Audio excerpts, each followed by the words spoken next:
शुरू करें। Hello hello hello, mike testing, hello. चलो दोस्त मेरे, शुरू करते हैं हम लोग आर्किमिडीज का सिद्धांत, है ना। ध्यान से समझना। बाकी कितने लोगों का एग्जाम का सीटी क्लियर हो गया? या। अब दोस्त मेरे, तेरा यही रात अंतिम, यही रात अंतिम। बट टेंशन नहीं लेना है, ठीक ना। एग्जाम बढ़िया जाएगा, खाली मैथ को संभाल लेना, बाकी में दिक्कत नहीं होगा। रीजनिंग ऐसा सब्जेक्ट है चला कि वो लड़वे करेगा। अब मास्टर है, कोई सिटिंग अरेंजमेंट पढ़ा दिया तो सिटिंग अरेंजमेंट पूछवे ना करेगा। डाइस पढ़ाया, डाइस पूछवे करेगा, खाली डेटा चेंज रहेगा। तो रीजनिंग में बहुत बड़ा बात नहीं है, 15-20 को टाइप है, वही 20 को टाइप पूछते रहता है। मिरर इमेज, क्लॉक, कैलेंडर, फलना चिलना, इनपुट आउटपुट वगैरह वगैरह। मेन मामला तो और फंसेगा मैथ में और साइंस में। ये दो को संभाल लेगा तो हर काम हो जाएगा। करंट अफेयर्स पढ़ रहा है कि नहीं? पढ़ रहा है। सोमवार तक को मटेरियल हम दे देंगे, क्योंकि बन ही नहीं पाया, हम हड़बड़ा के देंगे, बहुत सारा एरर रह जाएगा तो गड़बड़ा जाएगा। एक बहुत सुंदर सा मटेरियल रेलवे करंट अफेयर्स के नाम से बनाए हैं, अवेलेबल करवा देंगे, पीडीएफ, सबको पीडीएफ दे भी देंगे और उसका बुक भी बन के आएगा, ठीक ना। देख लेते हैं सोमवार को हो पाता है कि नहीं, लेकिन अवेलेबल करवा देंगे। आ जाओ इधर, आर्किमिडीज के सिद्धांत देखो। यहां से क्वेश्चन तो तुमको पूछेगा, पहली बार किसने कहा था एक्वा एक्वा, तो कहेंगे आर्किमिडीज। किसने कहा था? आर्किमिडीज।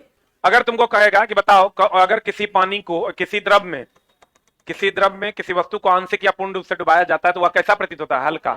तो हल्का प्रतीत होता है दोस्त मेरे। तो इसमें बड़ा हल्का क्वेश्चन देता है, मामला गड़बड़ा देता है कि द्रव द्वारा जो लगाया गया बल है उसे हम लोग कौन बल कहते हैं? उत्प्लावन या उत्क्षेप या बॉयनेंसी फोर्स कहते हैं। जो द्रव केकरा पे लगाता है? वस्तु पर। अब वस्तु द्वारा जो बल लगता है उसे कौन बल कहते हैं? भार बल। कौन बल कहते हैं? भार बल वस्तु द्वारा द्रव पर लगता है और उत्प्लावन बल द्रव द्वारा वस्तु पर लगता है। द्रव द्वारा किस पर लगता है? वस्तु पर लगता है। दोनों एक दूसरे के क्या होता है? विपरीत। ये उतना ही हल्का लगेगा जितना ये पानी विस्थापित करेगा। अगर जितना भार का पानी ये विस्थापित करेगा उतना ही हल्का ये वस्तु लगेगा। तो दोस्त मेरे, ये चीज हमेशा ध्यान रखना, तैरने डूबने वाला जितना सिद्धांत है सबके पर आर्किमिडीज। खाली दूगो को छोड़ के, वैसलीन लगी सुई का डूब जाना, आप बहुत पतली सुई का पानी के ऊपर तैरना, ये पृष्ठतनाव का एग्जाम्पल है। किसका एग्जाम्पल है? किसका एग्जाम्पल है? पृष्ठतनाव। सारा तैरने डूबने वाला किसका? आर्किमिडीज। और दूगो को छोड़ के किसको किसको? बहुत पतली सुई का डूब जाना और वैसलीन लगी सुई का डूब जाना और बहुत पतली सुई का तैरना, ये किसका एग्जाम्पल है? पृष्ठतनाव का। कोई बहुत पतला सा कीड़ा है जो पानी पर चल पाता है, पृष्ठतनाव का। अब बाकी जितना तैरने डूबने वाला सब किसका? आर्किमिडीज ना। ये वो क्वेश्चन और दोस्त मेरे जो पूछेगा कि भैया जो तैरेगा उसका घनत्व क्या होगा? जो तैरेगा उसका घनत्व क्या होगा? और जो डूबेगा उसका घनत्व क्या होगा? अधिक। घनत्व क्या होगा? अधिक। तो जो तैरेगा ये सब पे लगेगा, जो तैरेगा उसका घनत्व कम और जो डूबेगा उसका घनत्व अधिक। तो तुमको कह देगा पानी और बर्फ में, किसी में भी कह देगा पानी और बर्फ, चला यही सब चीज छोटा छोटा गलती होगा। अंतिम समय है, सिर्फ रिवीजन कर लो। कहते हैं दोस्त मेरी बर्फ तैर रहा है ना, तो जो तैरेगा उसका घनत्व क्या होगा? कम। जो तैरेगा उसका घनत्व कम। जो तैरेगा उसका घनत्व कम। जो तैरेगा उसका घनत्व कम। अब जो डूबेगा उसका घनत्व, अगर लोहे की कील डूब गई तो लोहे की कील का घनत्व क्या होगा? अधिक। जो तैरेगा उसका घनत्व कम। जो डूबेगा उसका घनत्व अधिक। पानी का घनत्व होता है कितना? 1000 केजी पर मीटर क्यूब। और बर्फ का घनत्व होता है कितना? 900 केजी पर मीटर क्यूब। 900 केजी पर मीटर क्यूब। जो तैरेगा उसका घनत्व कम। जो तैरेगा उसका घनत्व कम। जो तैरेगा उसका घनत्व कम और जो डूबेगा उसका घनत्व अधिक। क्लियर है? तैरने डूबने का सिद्धांत किसने दिया? आर्किमिडीज। कहते हैं किसी पिंड का भार 10 न्यूटन है और जल में पूरा डुबाने पर इसका भार 8 न्यूटन हुआ, विस्थापित जल का भार कितना हो गया? 2 न्यूटन। कितना न्यूटन? क्लियर है? तैरने डूबने, लाइफ जैकेट का सिद्धांत किसका है? आर्किमिडीज का सिद्धांत। नाव तैर रहा है, आर्किमिडीज का सिद्धांत। बर्फ तैर रहा है, आर्किमिडीज का सिद्धांत। कोई कील डूब गया, आर्किमिडीज का सिद्धांत। जितना तैरने डूबने वाला है सब किसका सिद्धांत? आर्किमिडीज का सिद्धांत। निम्नलिखित में से गलत कथन को चुनिए। गलत कथन को चुन लीजिए। गलत कथन को चुन लीजिए। देखो ये लिफ्ट वाला क्वेश्चन है क्या? हाँ रे, देखो एकदम सिंपल सा मामला है। लिफ्ट वाला जब भी क्वेश्चन पूछेगा आप याद रखिएगा, अगर एक समान वेग से जाएगा, एक समान वेग से आएगा, भार में कोई परिवर्तन नहीं हो। एक समान वेग से जाएगा, एक समान वेग से आएगा, भार में कोई परिवर्तन नहीं हो। ये तुरंत से जाएगा, बढ़ेगा, ये तुरंत से आएगा, घटेगा। लिफ्ट का रास्ता टूट जाएगा, जीरो। लिफ्ट का रास्ता टूट जाएगा, जीरो। एक समान वेग से जाएगा, कोई परिवर्तन। एक समान वेग से आएगा, कोई परिवर्तन। ये तुरंत से जाए, बढ़ेगा, ये तुरंत से आएगा, लिफ्ट का रास्ता टूट जाएगा। क्लियर है? बोलन रे, एक समान वेग से जाएगा, एक समान वेग से आएगा, ए त्वरण से जाएगा, ए त्वरण से आएगा। क्लियर है? बोलन रे, एक समान वेग से जाएगा, एक समान वेग से आएगा। इतने यादें रखना है, इससे बाहर कुछ जाएगा नहीं। जब भी पूछेगा इससे, इसी पर सवाल पूछेगा। कहते हैं निम्न सही चुनना है कि गलत? तो चुन लो ना गलत, चुनन रे गलत, क्या होगा? तीनों गलत। आज छोटा, गुरुत्वीय पिंड के रूप में आकृति और द्रव्यमान पर निर्भर करता है। जी का मान पिंड के रूप, आकृति एवं द्रव्यमान पर निर्भर नहीं करता। सही बात है।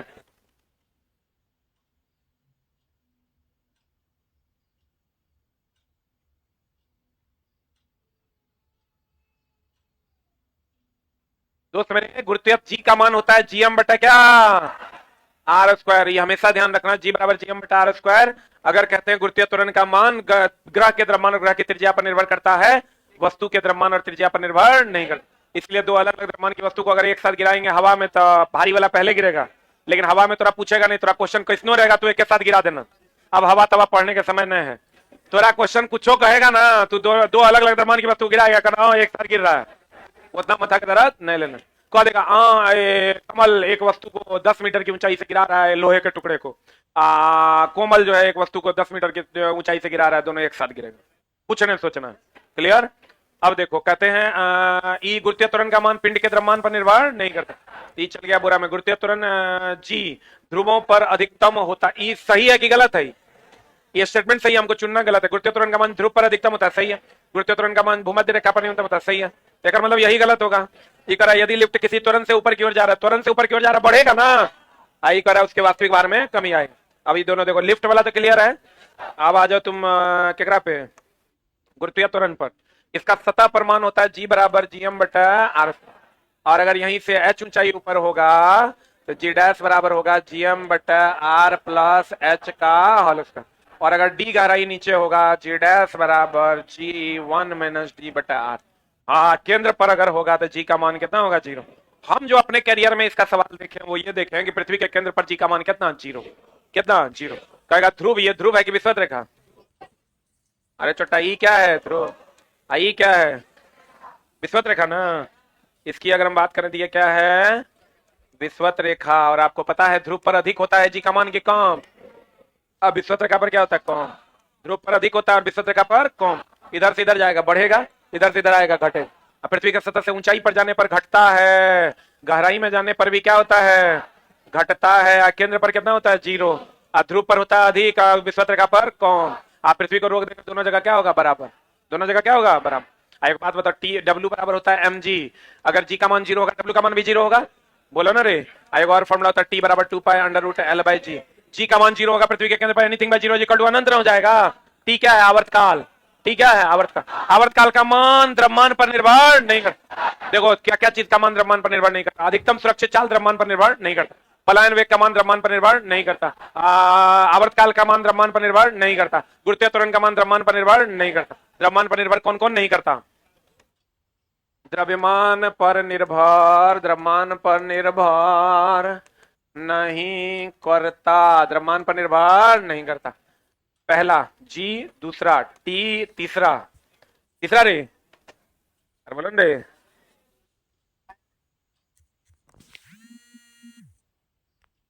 पलायन वेग। चौथा कक्षीय वेग। और कौन रे?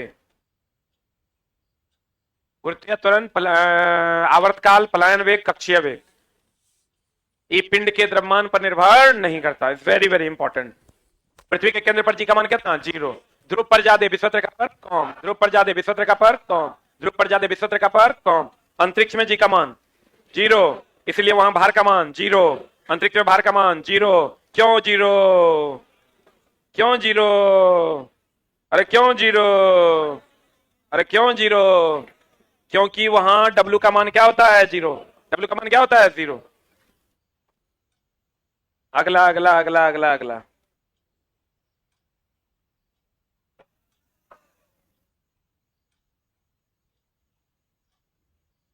हो गया? अब एक बात बताओ दोस्त मेरे, इसका आंसर मिल गया ना? अगला क्वेश्चन, पृथ्वी के सतह से ऊपर जाने पर जी का मान घटेगा, नीचे जाने पर घटेगा, बढ़ेगा। ये चश्मा वाली का दिया बढ़ेगा, ऊपर जाने पर भी घटेगा, नीचे जाने पर भी घटेगा। केंद्र पर 0, ध्रुव पर ज्यादा विश्वत्रका पर तो विश्वत्रका ध्रुव की ओर जाएंगे, बढ़ेगा घटेगा। एक समान वेग से जाएंगे, भार में कोई परिवर्तन नहीं होगा, एक समान वेग से आएंगे कोई परिवर्तन। क्लियर है? हाँ, मारेगा सरिया के आंसर। चला, डर नहीं लग रहा है?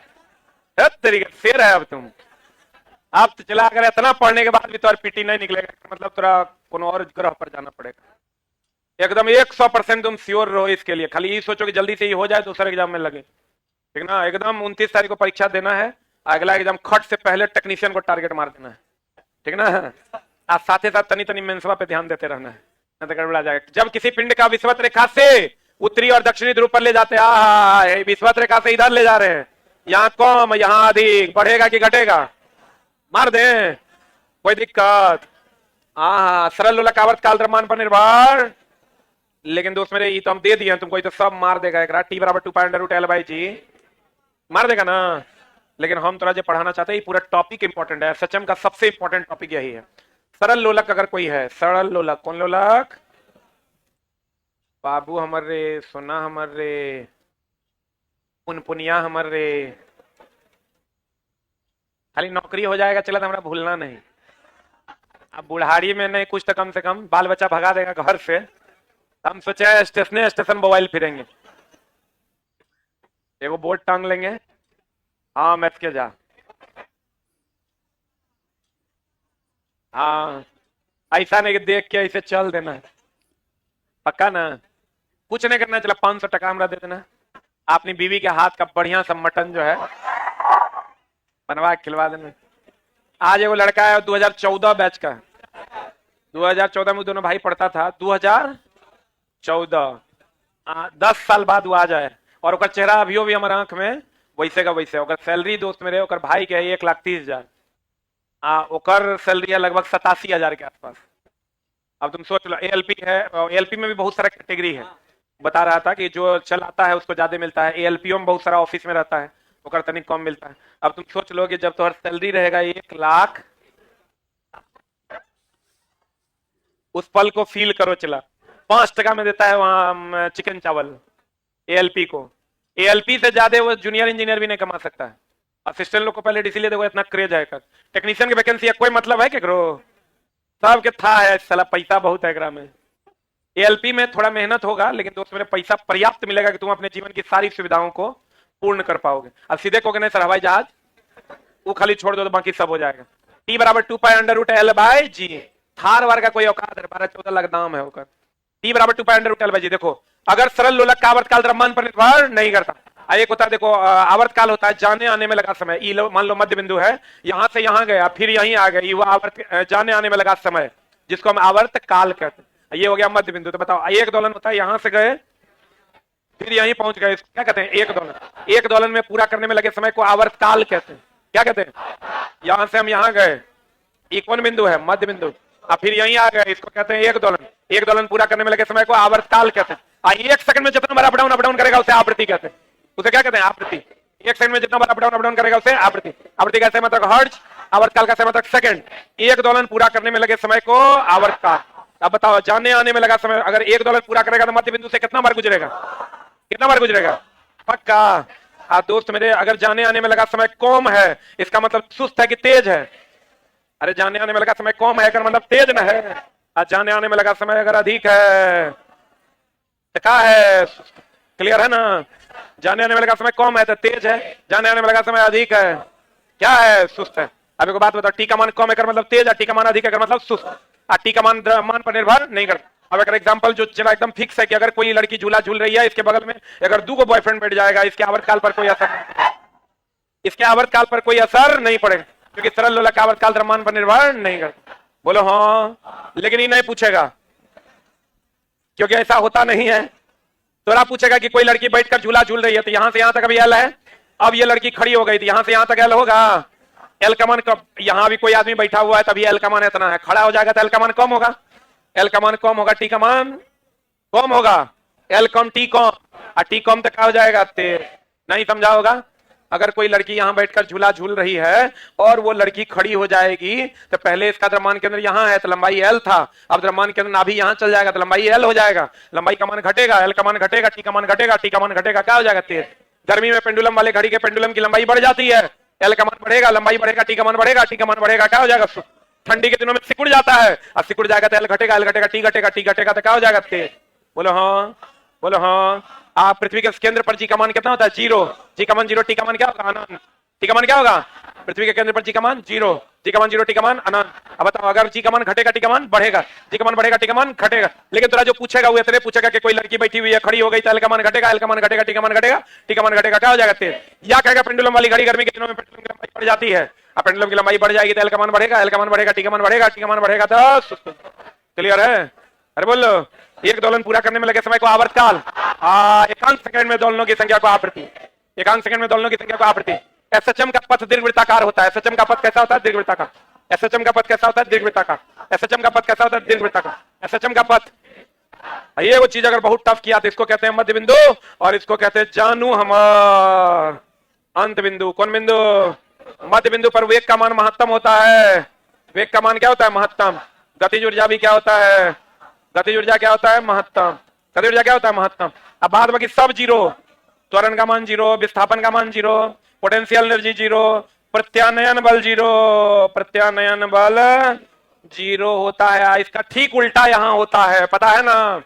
खाली ऐसे याद रखना, मध्य बिंदु पर धक्का मारेंगे तो वेग का मान महत्तम, गतिज ऊर्जा महत्तम, बाद बाकी सब जीरो। अंत बिंदु पर क्या होगा, उल्टा होगा।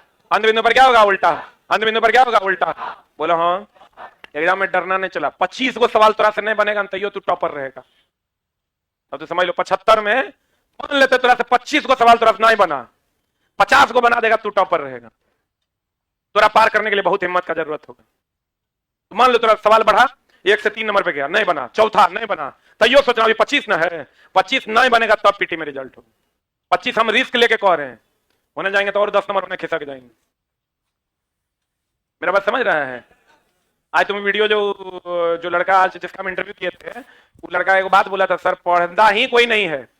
35 तुम देखो ना टेस्टे में, तू चला पढ़ा है, तो एकदम किसी से डरने की जरूरत नहीं है। अब देखो कहते हैं नीचे आएगा वेग महत्तम, गति ऊर्जा महत्तम होगा ना, बाद बाकी सब जीरो। यहाँ क्या हो जाएगा, उल्टा। यहाँ क्या हो जाएगा, उल्टा। अब भैया सरल लोलक आवर्तकाल द्रव्यमान पर निर्भर नहीं करता। सेकेंडी लोलक का आवर्तकाल 2 सेकंड, सेकेंडी लोलक का आवर्तकाल 2 सेकंड। स्प्रिंगी लोलक का जो आवर्तकाल होता है ये होता है टी बराबर 2 pi under root of M by K. M क्या है, द्रव्यमान। के क्या है, स्प्रिंग नियतांक।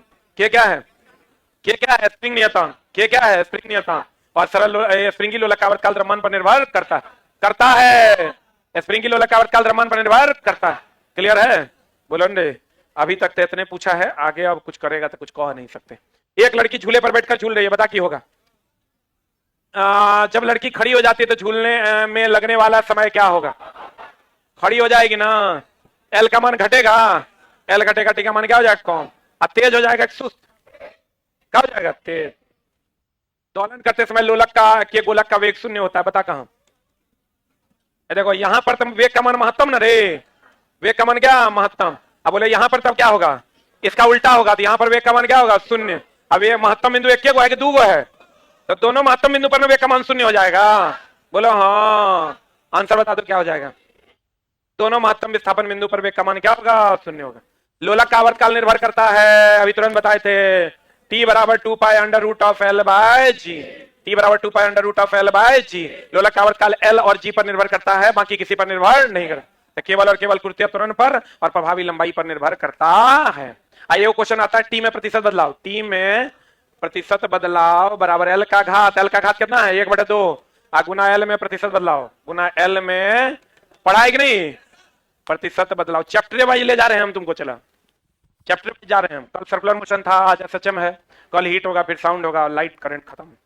कहते हैं एल में प्रतिशत बदलाव किधर गया, टी में प्रतिशत बदलाव बराबर 1/2 गुना एल में प्रतिशत बदलाव। प्लस आएगा तो क्या होगा, वृद्धि, माइनस आएगा तो क्या होगा, कमी, माइनस आएगा तो कमी। अगला, जहाजों की गति में वृद्धि, केकर सिद्धांत। देखो चला, ये चीज ध्यान रखना, हम बता देते हैं। जहाज का मतलब होता है पनिया जहाज, जहाज मतलब पनिया जहाज। ये हो गया आर्किमिडीज, क्योंकि तैरने डूबने वाला ना मामला है। यही अगर दे देगा एरोप्लेन, एरोप्लेन दे देगा तो परनौली। एरोप्लेन दे देगा तो क्या होगा बर्नौली, यही दे देगा हेलीकॉप्टर, हेलीकॉप्टर ने, हेलीकॉप्टर। हेलीकॉप्टर की अगर हम बात करें तो न्यूटन का कैवा नियम, तीसरा नियम, न्यूटन का कैवा नियम, तीसरा नियम।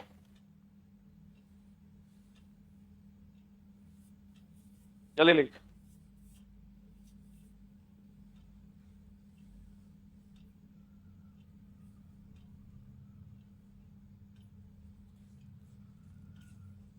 हो गया। जहाज किसका सिद्धांत, आर्किमिडीज का। एरोप्लेन बर्नौली का। हेलीकॉप्टर न्यूटन का तीसरा नियम। न्यूटन का कैसा नियम, तीसरा। लिखा, आंसर बता। अब फेराडे का एकदम फेमस मामला है विद्युत चुंबकीय प्रेरण, आई क्या पर लागू होता है, जनरेटर ट्रांसफार्मर। जनरेटर और किस पे, ट्रांसफार्मर। फ्लेमिंग का राइट हैंड रूल किस पर, अरे छोटा, राइट हैंड रूल जनरेटर पर, और लेफ्ट हैंड रूल मोटर पर। आप मोटर बोले तो लगने वाले बल की दिशा, और जनरेटर बोले तो धारा या ईएमएफ की दिशा। अरे बोल, न्यूटन के गति के दूसरे नियम से हमें बल का सूत्र मिलता है, बराबर है में पहले नियम से बल की परिभाषा, दूसरे नियम से बल का सूत्र, तीसरे नियम से बल की प्रकृति। क्लियर है, बोलो ने। आइए कुछ चीज ध्यान रखना, बंदूक और रॉकेट संवेग संरक्षण का सिद्धांत, मां भी आई पीछे भी पढ़ा दिया। बंदूक और रॉकेट संवेग संरक्षण का सिद्धांत, बंदूक और रॉकेट संवेग संरक्षण का सिद्धांत। ये जब तू क्लास कर रहा होगा डेली तो एक क्वेश्चन मिलेगा टेस्ट में, एगो दुगो सब टेस्ट में मिलेगा। तुम टेस्ट मार के देखो पता चलेगा, यहाँ पढ़ाएंगे वहां मिलेगा, टेस्ट मारता होगा तो मिलता होगा। जहाज किसका सिद्धांत, आर्किमिडीज का। Aeroplane Bernoulli, helicopter right hand rule, अरे जनरेटर राइट हैंड से स्टार्ट करते हैं। कभी कभी पूछ जाता है तीन उंगली का प्रयोग करते हैं, तीनों एक दूसरे से 90 डिग्री पर। अंगूठा बल की दिशा, अंगूठा बल की दिशा सबसे ज्यादा बलशाली यही ना है, अंगूठा बल की दिशा तर्जनी चुंबकीय क्षेत्र की, तर्जनी चुंबकीय क्षेत्र, मध्यमा धारा या ईएमएफ, मध्यमा धारा या ईएमएफ, मध्यमा धारा या ईएमएफ, मध्यमा धारा या ईएमएफ। अंगूठा अंगूठा अंगूठा अंगूठा बल की दिशा, तर्जनी चुंबकीय क्षेत्र, तर्जनी चुंबकीय क्षेत्र, धारा या ईएमएफ, धारा या ईएमएफ। बोलो हाँ। फेराडे का विद्युत चुंबकीय प्रेरण का सिद्धांत, जनरेटर और transformer. Right hand rule generator के लिए, लेफ्ट हैंड रूल मोटर के लिए। Right hand rule generator, left hand rule motor. Clear है। ओहो, ये क्वेश्चन तो चला एकदम अधिकतर पूछता है आपेक्षिक घनत्व। सब टॉपिक चला हम एक एक करके जो है ना करवा देंगे। आपेक्षिक घनत्व वाला खाली ध्यान रखना एकदम आराम से, नहीं तो नहीं बनेगा सवाल।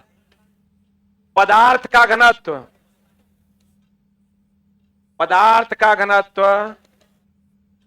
बट पानी का घनत्व याद नहीं रहेगा, ऑप्शन देता है गड़बड़। याद रखना, पदार्थ का स्पेलिंग बड़ा कि पानी का, तो बड़का बटा छोटका, बड़का बटा छोटका, बड़का बटा छोटका, बड़का बटा छोटका, बड़का बटा छोटका। पदार्थ बटा पानी, पदार्थ बटा पानी, पदार्थ बटा पानी, पदार्थ बटा पानी, पदार्थ बटा पानी। पदार्थ का घनत्व, आपेक्षिक घनत्व मात्रकहीन और विमाहीन है, पहले ही लिखा दिए हैं।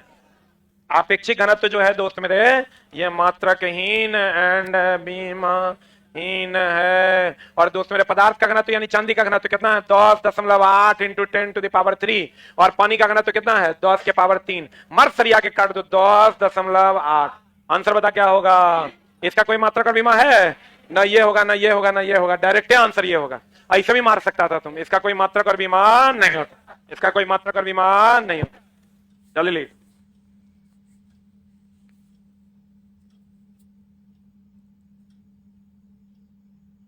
इसका आपेक्षिक घनत्व पदार्थ का घनत्व बटा किसका घनत्व, पानी का।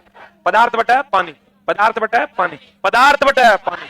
आपेक्षिक घनत्व का मात्रक और विमान नहीं होता। घर्षण गुणांक, विकृति, आवर्धन सबका भी मात्रक और विमान नहीं होता। पढ़े आज जीएस वाला सेशन किए थे, लाभ हुआ कुछ। कितना क्वेश्चन पढ़े आज, 1000 2000 बच्चा हमको लगता है शुरू से लेकर लास्ट तक लाइव रह गया। 1000 प्लस क्वेश्चन आज हुआ है, 1000 क्वेश्चन कल होगा। एनटीपीसी सबसे ज्यादा जीएस चला एनटीपीसी में पूछा जाता है। टोटल एनटीपीसी का जो करंट वाला सीवीटी 1 सीवीटी 2 का जितना क्वेश्चन था उस सॉल्व करवा दिए, A to Z। एकदम सुपर फास्ट डिस्कशन किया होगा। कितने लोग किए हैं आज का क्लास, बहुत लोग किए हैं, वेरी गुड। एक ब्लॉटिंग पेपर देखो चला, यहाँ आ जाओ। एक ब्लॉटिंग पेपर स्याही कैसे सोखता है, देखो केशिकत्व का मामला है। केस नली में द्रव का ऊपर चढ़ना है नीचे उतरना है, क्या करा था केशिकत्व। जो द्रव कांच पर ध्यान देना, जो चिपक जाएगा वो चढ़ जाएगा, जो फिसल जाएगा वो लुढ़क जाएगा। तो बताओ, तो पारा चिपकता है तो पारा नीचे जाएगा कि ऊपर, ऊपर। अरे भाई किसी पेड़ पर तुम चढ़ रहे हो, चिपक नहीं पाओगे तो नीचे जाओगे, और चिपक जाओगे तो ऊपर जाओगे। जो नहीं चिपकेगा वो नीचे, और जो चिपक जाएगा वो ऊपर। पारा कांच पर नहीं चिपकता है तो वो नीचे, और पानी कांच पर चिपक जाता है तो वो ऊपर। केरोसिन चिपक जाता है तो वो ऊपर। तो कहते हैं किस नली में द्रव का ऊपर चढ़ना या नीचे उतरना क्या कहलाता है? केशिका। यहाँ एक क्वेश्चन पृष्ठनाव का देगा। पृष्ठनाव कहता है किसी द्रव का वह गुण जिसके कारण वो अपने क्षेत्रफल को कम करने की चेष्टा करता है। यह गुण क्या कहलाता है? पृष्ठनाव। क्या कहलाता है? इसी के कारण पानी की बूंद गोल होती है। बोलो ने, ये सब खूब पढ़ा होगा तुम। पानी की बूंद गोल होती है, स्विमिंग ब्रश के बाल चिपक जाते हैं, पढ़ा है। डिटर्जेंट डालने से पृष्ठनाव कम की ज्यादा कम हो जाता है, और खाना स्वादिष्ट लगता है, गर्म खाना किसके कारण? पृष्ठनाव का। केशिकत्व के कारण लालटेन की बत्ती से तेल का चढ़ना। किसान वर्षा के बाद तुरंत खेत को जोत देता है। बोलो ने, ब्लॉटिंग पेपर में स्याही का सूखना, सूखे डेले पर पानी देने से फैलना, क्या कहलाता है? केशिकत्व। क्या कहलाता है? केशिकत्व में। लेकिन एगो चीज जो तेरा पूछेगा नवचंद्रक के बारे में एकदम ध्यान रखना है। ये जो दोस्त मेरे होता है, ये जो पानी इसमें भरा हुआ है अगर, तो ये ऊपर वाला सतह धसा हुआ होता है ना, इसी को हम नवचंद्रक कहते हैं। क्या कहते हैं हम लोग? पढ़ा है कि नहीं पढ़ा है? नहीं पढ़ा है। यही अगर पारा रहेगा ना तो इसका नवचंद्रक ऐसा होता है। पारा तो नीचे न उतरता है, अब पानी ऊपर चढ़ता है। ये पानी है कि पारा? आई का है। यही नवचंद्रक वाला क्वेश्चन पूछता है, इसलिए एकदम ध्यान से देख लो। हम बढ़िया से थोड़ा दिखाते हैं। पानी, पारा, पहले नौ की पहले रो। नवचंद्रक की अगर हम बात करें इंग्लिश में इसको मिनिस्कस कहते हैं। पहले नौ की पहले रो, पहले नौ तब ना रो। अरे बोलो तो पानी नौ, अवतल की उत्तर, पहले अ की पहले उ, पहले नौ की पहले रो। एक में होता है अवतल लेंस से बना, ई हो जाएगा उत्तल लेंस। ई कौन लेंस हो जाएगा? अवतल लेंस। ई कौन लेंस हो जाएगा? उत्तल। पानी अवतल, पारा उत्तल, पानी अवतल। नौ पहले रो बाद में, अ पहले उ बाद में। नौ पहले रो बाद में, अ पहले उ बाद में। नौ पहले रो बाद में, नौ पहले रो बाद में, अ पहले उ बाद में। क्लियर है? पानी, पारा, अवतल उत्तल, अवतल उत्तल। क्लियर है? बोलो ना रे। एक चीज और तुम पढ़ा होगा इसका कि भैया द्रव का जो ये चढ़ान या उतरान है, एच बराबर होता है 2t cos थीटा बटा R D G. 2t cos theta बटा आर डी जी। आर क्या है? त्रिज्या। आर क्या है? त्रिज्या। त्रिज्या कम होगा चढ़ान ज्यादा। ये त्रिज्या है, आर त्रिज्या है। त्रिज्या कम होगा चढ़ान ज्यादा, त्रिज्या ज्यादा होगा चढ़ान कम। त्रिज्या कम चढ़ान ज्यादा, त्रिज्या ज्यादा चढ़ान कम। नहीं समझा? बोलो ना रे। पृष्ठतनाव के कारण कोई स्वसंजक बल कितना है? समान अणुओं के बीच लगेगा स्वसंजक, और समान अणुओं के बीच लगेगा असंजक। पानी और कांच के बीच असंजक और समान अणु है। बताओ स्वसंजक बल ठोस में ज्यादा कि द्रव में कि गैस में? किसमें ज्यादा? स्वसंजक बल किसमें ज्यादा? ठोस की द्रव की गैस, ठोस की द्रव की गैस, ठोस की द्रव की गैस। अब दोस्त मेरे सबसे ज्यादा स्वसंजक बल होता है ठोस में। अगला क्वेश्चन, ठोस के पिघलने के दौरान महाविबिया है। इसमें चला तो आप पूछेगा भाप से अधिक जलन होता है, भाप की गुप्त ऊष्मा अधिक होने के कारण। भाप से अधिक जलन की पानी से? भाप से, क्योंकि भाप की गुप्त ऊष्मा अधिक होती है, और अवस्था परिवर्तन के दौरान तापमान में कोई परिवर्तन नहीं होता। और अवस्था परिवर्तन के लिए दी गई ऊष्मा गुप्त ऊष्मा, अवस्था परिवर्तन के लिए दी गई ऊष्मा गुप्त ऊष्मा। ठोस के पिघलने के दौरान इसका तापमान परिवर्तित होता है। तो अब बताओ सबसे ज्यादा गतिज ऊर्जा किसमें? अरे छोटा गैस में। किसके अणु में गति ज्यादा होगा? गैस। प्लाज्मा पदार्थ की कईवीं अवस्था? चौथी। सूर्य और तारों का उष्मा प्लाज्मा अवस्था का, सूर्य और तारों की उष्मा प्लाज्मा अवस्था, सूर्य और तारों की उष्मा प्लाज्मा। वो सनस्टीन कंडेंसेट पांचवी अवस्था। ठोस का आकार और आयतन निश्चित, द्रव का आयतन निश्चित। 1 लीटर होगा तो 1 लीटर होगा, आकार अनिश्चित। गैस का आयतन और आकार दोनों निश्चित। बोलो हाँ। ठोस का आकार आयतन दोनों निश्चित, गैस का आकार आयतन दोनों निश्चित, द्रव का आकार अनिश्चित, आयतन निश्चित। ठोस का आकार और आयतन देगा कथन निष्कर्ष में। ये क्वेश्चन जब देगा ना तो कथन निष्कर्ष में देगा। ठोस का आकार और आयतन दोनों क्या है? निश्चित। गैस का आकार और आयतन दोनों अनिश्चित, और द्रव का आकार अनिश्चित। जे बर्तन में रखोगे उसी का हो जाएगा, और आयतन क्या होगा? निश्चित। 1 लीटर होगा तो लोटा में रखोगे, मग में रखोगे, बाल्टी में रखो, 1 लीटर का 1 लीटर होगा। बोलो हाँ। और अवस्था परिवर्तन के दौरान तापमान में कोई परिवर्तन नहीं होता। निम्न से आर्किमिडीज के सिद्धांत पर आधारित नहीं। हाइड्रोमीटर, ये ध्यान रखना, हाइड्रोमीटर आपेक्षिक घनत्व नापता है, आपेक्षिक घनत्व। और एक होता है हाइग्रोमीटर। हाइग्रोमीटर क्या नापता है? आपेक्षिक आर्द्रता। याद न रहे तो हाई हाई कॉमन है, मीटर मीटर कॉमन है।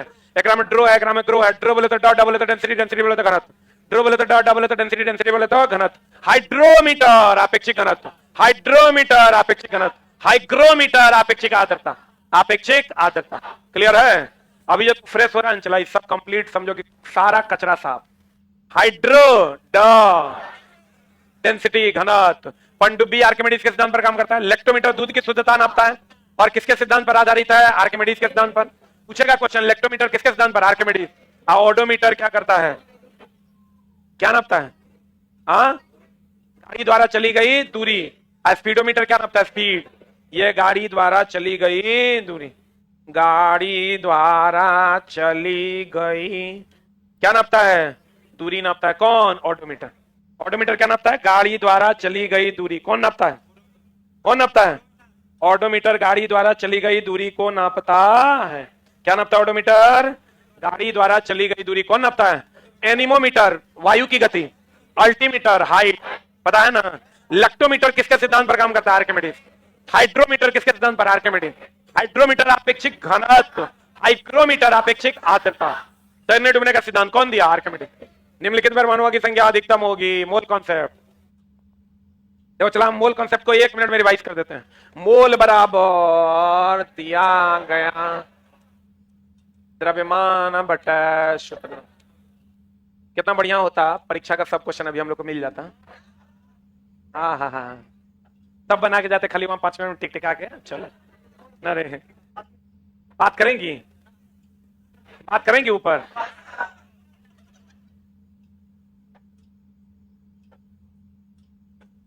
हमको तो एक बार मन क्या जानते हो, सबको बोलते हैं कि हम रेलवे में सेटिंग करवा देंगे, 5-5 लाख जमा करो। हमको लगता है ट्रक से पैसा लोड करना होगा हमको। 2-3 दिन में जो है ना ट्रक पैसा एक के बार लेके अपना स्थिर से जो है चैनल बंद करके, ऑफिस बंद करके अपना घर ठीक मारेंगे। आप बच्चा तो विश्वास करके दियो देगा, नहीं तो देगा झा सर रेलवे में कर है करवा भी देगा। नहीं 5 लाख देगा, 2 लाख कहेंगे लाओ 2 लाख लाओ। ऐसा नहीं हो सकता है, मारेंगे चोट्टा की। दिया गया द्रव्यमान बटा क्या? शुद्ध द्रव्यमान। 1 मोल बराबर 6.022 इंटू 10⁻23 परमाणु अणु या आयन ना। 1 मोल बराबर ही होता है 22.4 लीटर। 1 मोल किसी का भी होगा, 1 मोल बकरी, 1 मोल बिलाई, कुछ भी होगा 22.4 लीटर होगा। जिसका जो द्रव्यमान होगा वो कितना के बराबर होगा? 6.023 परमाणु अणु या आयन और 22.4 लीटर। तत्व के सूक्ष्मतम कण को क्या कहते हैं? परमाणु। यौगिक के सूक्ष्मतम कण को अणु न हो। अब यह तत्व बोले तो ओ, यौगिक बोले तो टू। याद है ना, अकेले सूत्र होगा तो क्या होगा? तत्व। किसी के साथ सूत्र होगा यौगिक, कोई सूत्र नहीं होगा मिश्रण। निश्चित अनुपात में होगा तो यौगिक, किसी भी अनुपात में होगा तो मिश्रण। मिश्रण की संरचना तय नहीं। तो दोस्त मेरे मोल बराबर दिया गया द्रव्यमान बटा शुद्ध द्रव्यमान। 1 मोल बकरी, 1 मोल बिलाई, 1 मोल हाइड्रोजन, 1 मोल H2O, 1 मोल कार्बन डाइऑक्साइड, 6.023 परमाणु अणु आयन 22.4 लीटर। 2 मोल होगा तो 1 ग्राम में 2 से गुना, 3 मोल होगा 1 ग्राम में 3 से गुना, आधा मोल होगा 1 ग्राम आधा से भागा। बोलो, जिसका जो द्रव्यमान होगा वो कितना मोल के बराबर? कितना मोल के बराबर? 1। बहुत बढ़िया बात। शुद्ध द्रव्यमान जकर कम होगा और मोल की संख्या ज्यादा, और जकर मोल ज्यादा होगा और परमाणु ज्यादा। ये डायरेक्टली है कि इनवर्सली है? भाई दोनों। जकर शुद्ध द्रव्यमान कम होकर मोल ज्यादा, और जकर मोल ज्यादा होकर परमाणु अणु आयन की संख्या ज्यादा। बोलो हाँ, बोलो हाँ, अरे बोलो हाँ। मोल बराबर होता है दिया गया द्रव्यमान अब बटा शुद्ध द्रव्यमान। 1 मोल में 6.022 इंटू 10⁻23 परमाणु अणु या आयन, परमाणु अणु या आयन ना।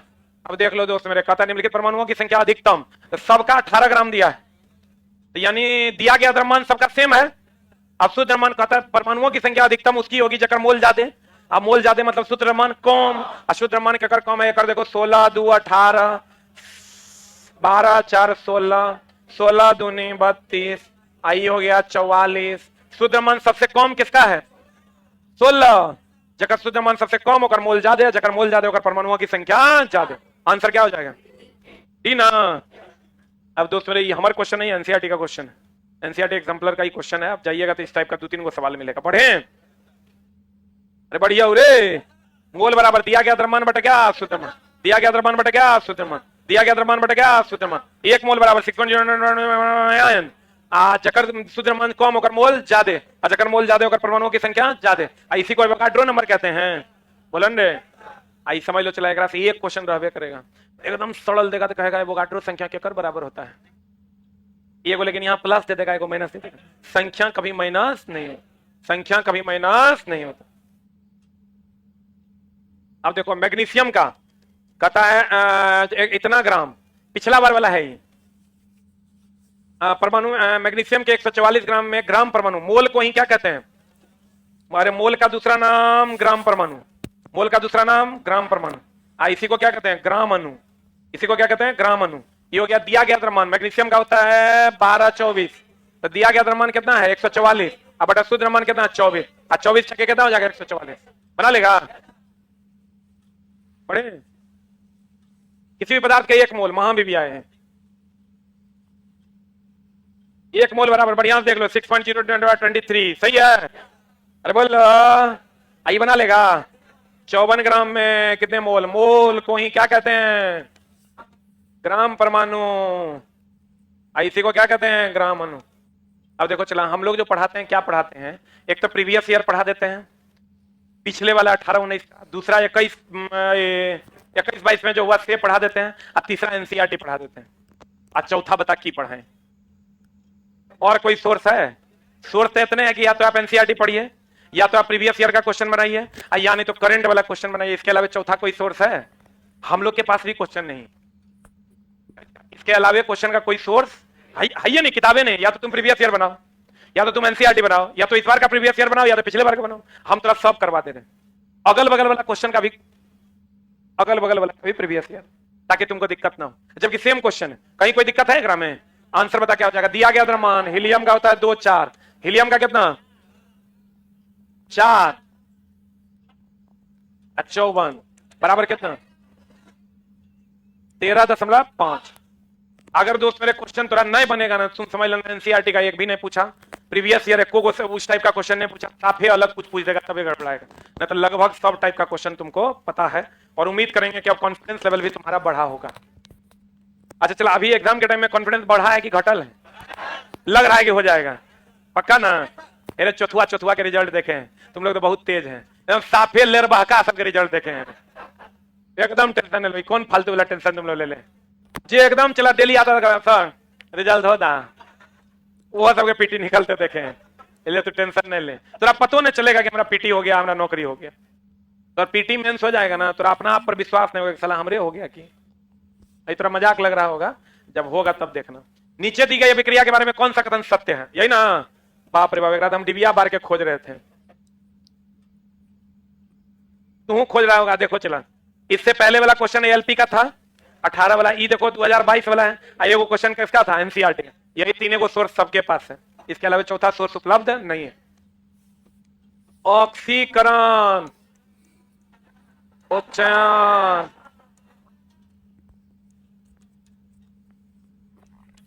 कितनों नया क्वेश्चन क्रिएट करेगा, खाली तुम्हारा आराम से मारना।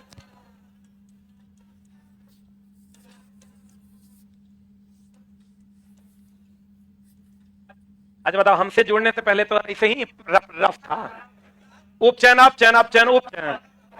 ये वजह तो दोस्त मेरे ऑक्सीजन का जुड़ना, हाइड्रोजन का हटना, आई ऑक्सीजन का हटना, हाइड्रोजन का जुड़ना, इसमें इलेक्ट्रॉन का त्याग, इसमें इलेक्ट्रॉन का ग्रहण। हम मारेंगे तो मार के सरिया देगा। अभिक्रिया में कौन सा कथन सत्य है? यही ना है, कह रहा जिंक का अपचयन हो रहा है, जिंक में से तो ऑक्सीजन हट रहा है, ऑक्सीजन हट रहा है ना, ऑक्सीजन का हटना ही वाला सीरीज में होगा। एक देखो तो है ऑप्शन अपचयन, आइए अपचयन, ये सत्य वचन है। कार्बन का ऑक्सीजन, कार्बन में ऑक्सीजन जुट रहा है ना, कार्बन में ऑक्सीजन का जुटना ऑक्सीकरण होगा ना, ये भी सही है। तो मतलब बाकी सब गलते होगा, बाकी गलते होबे करेगा आंसर। एक और सही है, चलो एक और सही देख ले, जिंक का ऑक्सीकरण होगा, इतना नहीं होगा। कार्बन का अपचयन होगा, कार्बन में ऑक्सीजन जुट रहा है, कार्बन में ऑक्सीजन जुट रहा है तो अपचयन नहीं, ठीक तो है, यो गलत है। एक मिनट, एक आदमी बोलता, रुक रुक रुक रुक, जिंक का ये एरो कहां है? यहां, यही ना एरो है, रुक जा, तब तो ये गड़बड़ हो गया। जिंक ऑक्साइड का नाम चयन हो रहा है रे, जिंक तो प्रोडक्ट में है, जिंक कहां है प्रोडक्ट? जब भी देखेंगे रिएक्टेंट का देखेंगे, प्रोडक्ट का नहीं। तो जिंक ऑक्साइड का आप चयन हो रहा है कि जिंक का? तो यो गलत हो गया। कार्बन का ऑक्सीकरण हो रहा है, बाप रे, तो खाली 2 नंबर सही। आंसर क्या होगा? खाली 2 नंबर ना आंसर। सिर्फ रिएक्टेंट का देखेंगे, यानी जिंक ऑक्साइड और कार्बन का देखेंगे। जिंक तो प्रोडक्ट में है, जिंक कहां है? प्रोडक्ट में। बढ़िया हो, अरे बढ़िया हो रे। निम्नलिखित में संयोजी उत्तक नहीं है, कौन नहीं है बता? तंत्रिका, कोशिका, उपास्थि, अस्थि, रक्त, कौन? तंत्रिका, कोशिका, संयोजी उत्तक नहीं है। एक मिनट, सबसे कम वृद्धि कहां होता है उत्तकों का? तंत्रिका में। इसीलिए कहता है दिमाग के पीछे मारना नहीं चाहिए। और सबसे कम कोशिका विभाजन होता है यहाँ, और सबसे ज्यादा कोशिका विभाजन होता है लीवर में। तंत्रिका कोशिका की सूक्ष्मतम इकाई को कर लो, बता दे न्यूरॉन। उपास्थि जो होता है गले में छल्ला, श्वसन अंग को जो है क्लियर रखता है, कौन? उपास्थि। अस्थि भी संयोजी उत्तक है। हमारे शरीर का 50% भाग संयोजी उत्तक से बना है। कितना % भाग? और रक्त को हम लोग तरल संयोजी उत्तक कहते हैं। रक्त को क्या कहते हैं? तरल संयोजी उत्तक कहते हैं। रक्त को क्या कहते हैं? तरल संयोजी। हमारे शरीर का कितना % भाग? 50% भाग संयोजी उत्तक से बना है। पिछले बार का एलपी का क्वेश्चन है। हमारे शरीर का कितना % भाग? कितना % भाग? 50% भाग किसका बना है? किसका बना है रे? संयोजी उत्तक का बना हुआ है। हमारे शरीर का कितना % भाग? कितना % भाग? 50%। किसका बना हुआ है? संयोजी उत्तक का। अस्थि में सबसे अधिक क्या होता है? Calcium, Ca3PO4 halt 2। हड्डी में सबसे अधिक कैल्शियम, कैल्शियम नहीं रहेगा तो फास्फोरस, कैल्शियम नहीं रहेगा तो फास्फोरस। बोलो ना रे, हड्डी में सबसे अधिक कौन? कैल्शियम। मनुष्य के शरीर में सबसे अधिक कौन? ऑक्सीजन। आज तत्व में ऑक्सीजन, बोलो रे। आज यौगिक में जल, यौगिक में जल। वो CHNCA नहीं पढ़ा है, अरे दानव, वो CHNCA पढ़ा है। मानव में कहेगा तो कहेंगे OCHNCA। यहां से यहां तक क्या है? अधातु। क्या है रे दोस्त मेरे? ये क्या है? धातु। एक है भूपरपट्टी पर, पढ़ा है कि नहीं? भूपरपट्टी पर सबसे ज्यादा कौन? OSIL Fe ना। ये कौन है? धातु, अधातु। ये कौन है? ये क्या है? ये क्या है? धातु ना। याद रखना, OCHNCA OSIL। मनुष्य के शरीर में सिलिकॉन होगा क्या? सिलिकॉन नहीं होगा, सिलिकॉन भूपरपट्टी पे हो गया। तो सिलिकॉन वाला भूपरपट्टी पर OSIL Fe OSIL Fe OSIL Fe OCHNCA OCHNCA OCHNCA OSIL Fe। अब मानव शरीर में सबसे अधिक यौगिक कौन? जल। मानव शरीर में सबसे अधिक यौगिक कौन? जल। मानव शरीर में सबसे अधिक यौगिक जल। मानव शरीर में सबसे अधिक तत्व कौन? ऑक्सीजन। सबसे अधिक धातु कौन? कैल्शियम। सही है, अरे बोल लो। सबसे अधिक धातु कौन? ऑक्सीजन। सबसे अधिक धातु कौन? ऑक्सीजन। सबसे अधिक धातु, सबसे अधिक धातु ऑक्सीजन, सबसे अधिक धातु ऑक्सीजन। भूपरपट्टी पर सबसे अधिक ऑक्सीजन। सबसे अधिक पाया जाने वाला धातु कौन? एल्युमिनियम। कौन?